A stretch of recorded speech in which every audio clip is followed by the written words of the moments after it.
গণমাধ্যমের স্বাধীনতা আগামী দিনে রাষ্ট্রের পরিচালনা যারা করবেন এবং পুরো রাষ্ট্র ব্যবস্থার যে জবাবদিহি সেইটাকে মানুষের সামনে সবচেয়ে বড় আকারে হাজির করতে পারে।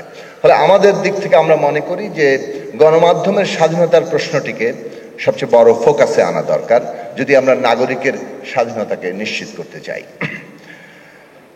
কয়েকটা ছোট্ট বিষয়ে কথা বলে শেষ করবো। 1 নম্বর হচ্ছে গণমাধ্যমের যারা কাজ করেন তাদের অধিকার, মর্যাদা এবং তাদের কোড অফ এথিক্স, এই দুটো পরস্পর সম্পর্কিত। কিন্তু তাদের অধিকার মর্যাদাকে যদি আমরা গুরুত্ব না দিই, সেইটাকে একটা কাঠামোবদ্ধ করতে না পারি, প্রায় সমান যোগ্যতা নিয়ে বিশ্ববিদ্যালয়ে পাশ করে কেউ আমলাতন্ত্রে যাচ্ছেন আর কেউ গণমাধ্যমে যাচ্ছেন। আমলাতন্ত্রে একটা নিশ্চিত জীবনের মধ্যে ঢুকছেন, কিন্তু গণমাধ্যমে তাকে একটা অনিশ্চিত জায়গাতে থাকতে হচ্ছে। প্রত্যেক পেশারই একটা নির্দিষ্ট চেহারা থাকে, কিন্তু একটা পেশা যদি সম্পূর্ণ অনিশ্চিত জায়গায় থাকে, তার আয়ের প্রশ্নে বলেন, তার মর্যাদার প্রশ্নে বলেন, তার নানা ধরনের অধিকারের প্রশ্নে বলেন, তাহলে আসলে সেই ব্যক্তির কাছ থেকে তার পেশার যে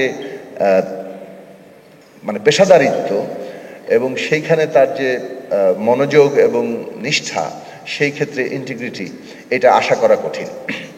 আমাদের এখানে ঢাকা শহরেরই আজকে মিডিয়ার যারা কাজ করেন তাদের যে পরিস্থিতি, সেটা তো আমরা দেখতে পাচ্ছি। অন্যদিকে মফস্বল বলে তো কোনো মিডিয়াতে কোনো বেতনই নাই, যেভাবে পারো জোগাড় করে নাও, মোটামুটি এইরকম একটি অবস্থা তৈরি করা হয়েছে। এবং এর ফলাফল হচ্ছে যে নানানভাবে নানা ধরনের এখন সোশ্যাল মিডিয়ার কারণে এমন ধরনের তৎপরতা শুরু হয়েছে যে আপনি বলেন ফেক নিউজ বলেন, ভিউ পাওয়ার জন্য বলেন, নানা ধরনের জিনিস এক সামনে এসে পুরো সমাজে একটা বড় ধরনের অস্থিরতা তৈরি করে ফেলছে। সামাজিক সমস্ত নিয়ম শৃঙ্খলা নিশ্চয়ই বদল দরকার, কিন্তু যে ধরনের প্রায় নৈরাজ্যিক পরিস্থিতি তৈরি হয়েছে, সেইটার মূল জায়গা হচ্ছে আমরা এখানে আসলে সাংবাদিকতার সংজ্ঞা তৈরি করা দরকার। সাংবাদিকতা কারা আসলে যুক্ত হচ্ছেন সেটার এনলিস্টমেন্ট দরকার, রেজিস্ট্রেশন দরকার, এবং তাদের যেমন নিজেদের আর্থিক নিশ্চয়তা দরকার মর্যাদাপূর্ণ জীবনের, তেমনি আবার তাদের কোড অফ এথিক্স থাকা দরকার। এটা খুব জরুরি জায়গা। এটা নিশ্চিত না করে আসলে পুরো এই সাংবাদিকতাটাকে যেখানে আমরা নিতে চাচ্ছি, কারণ প্রথমত সাংবাদিক যদি মেরুদণ্ড সোজা করে মর্যাদাপূর্ণ জায়গায় দাঁড়াতে না পারেন, আমরা যত বাকি আইন করি আসলে সেই জায়গাটায় খুব বেশি কাজ করবে না। দ্বিতীয় বিষয় হচ্ছে মিডিয়ার মালিক কারা হবেন।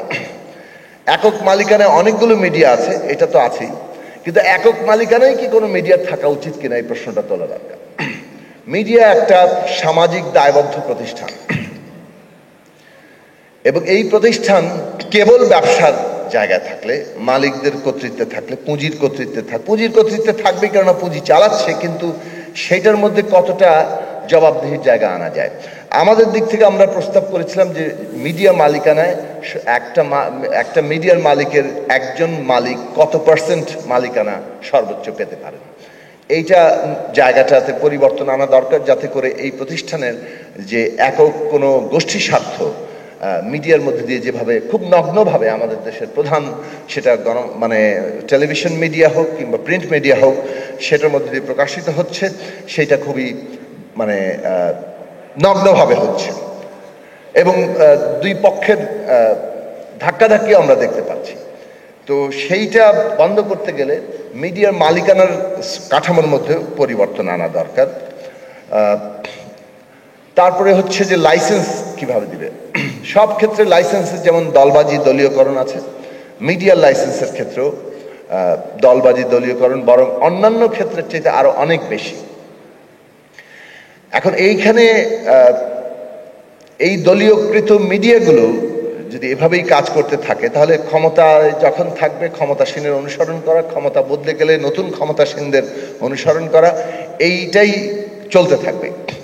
লাইসেন্সের ক্ষেত্রে যদি নীতিমালা স্পষ্ট না করা যায়, এবং সেই ক্ষেত্রে যদি এমন কাঠামোগত পরিবর্তন যেখানে পূর্ণ কর্তৃত্ব সরকারের, সরকার যাকে পছন্দ করবে তাকেই কেবল দেওয়া হবে, এইটার ব্যবস্থা না করে কতগুলো নির্দিষ্ট নীতিমালার ভিত্তিতে যোগ্যতা নির্ধারণ করা, এবং সেই যোগ্যতা যারা পূরণ করবে সেখানে মিডিয়ার লাইসেন্স প্রদানের ক্ষেত্রে যে একটা সাধারণ ন্যায্যতা, সেইটা যদি প্রতিষ্ঠা করা যায়, তাহলে এইখানে সরকারের কর্তৃত্বের জায়গায় যেভাবে একটু আগে মিডিয়া কমিশনের সদস্য বললেন যে তারা আগে অঙ্গীকার করে নেন সরকারের উন্নয়ন কার্যক্রম আমরা প্রচার করব, এই ভিত্তিতে আমরা একটা মিডিয়া চাইছি।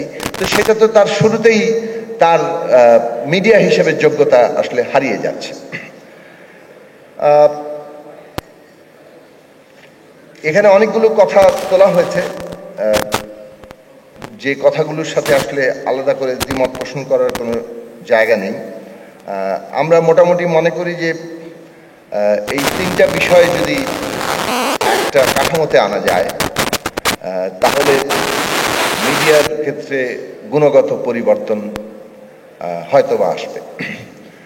আবারও আমরা এইটা বলতে চাই, বাংলাদেশের মতো রাষ্ট্র ব্যবস্থা যেটা একটা বিকাশমান গণতান্ত্রিক ব্যবস্থা, এই ব্যবস্থায় এবং বাংলাদেশের স্পেসিফিক ক্ষেত্রে একটা ফ্যাসিস্ট ব্যবস্থা থেকে, কর্তৃত্ববাদী ব্যবস্থা থেকে আমরা গণতান্ত্রিক ব্যবস্থায় উত্তরিত হতে চাচ্ছি। সেইখানে মিডিয়া কে একটা স্বাধীনভাবে ভূমিকা পালন করতে হবে। অবশ্যই তাদের নিজেদের কোড অফ এথিক্স থাকতে হবে, যে কোড অফ এথিক্সের মধ্য দিয়ে মিডিয়া চলবে, সেই জায়গা নিশ্চিত করা দরকার। কেননা ওইটা আসলে আমাদের এই মানে জাতীয় পুনর্গঠনের গুরুত্বপূর্ণ একটা অংশ হবে। কারণ আমরা অনেক অঙ্গীকার করি, কিন্তু বাস্তব ক্ষমতা যখন কেন্দ্রীভূত হয় তখন সেই অঙ্গীকারের সাথে সাদৃশ্য থাকে না, সামঞ্জস্য থাকে না। মিডিয়ার কাজ হচ্ছে সেই জায়গায় বারবার জবাবদিহির প্রশ্নটা সবার সামনে নিয়ে আসা, এবং সেইখানে মিডিয়াকে শক্তিশালী না করে বাংলাদেশের গণতান্ত্রিক পুনর্গঠন হবে না। ফলে আমাদের ভবিষ্যৎ অঙ্গীকার আমরা আমাদের দল থেকে, আমাদের জোট থেকে যা করছি সেটা হচ্ছে একটা স্বাধীন গণমাধ্যম ব্যবস্থা গড়ে তোলা, যে গণমাধ্যম ব্যবস্থা আমাদের দেশের সকল কাজকেই জবাবদিহির আওতায় আনতে পারবে।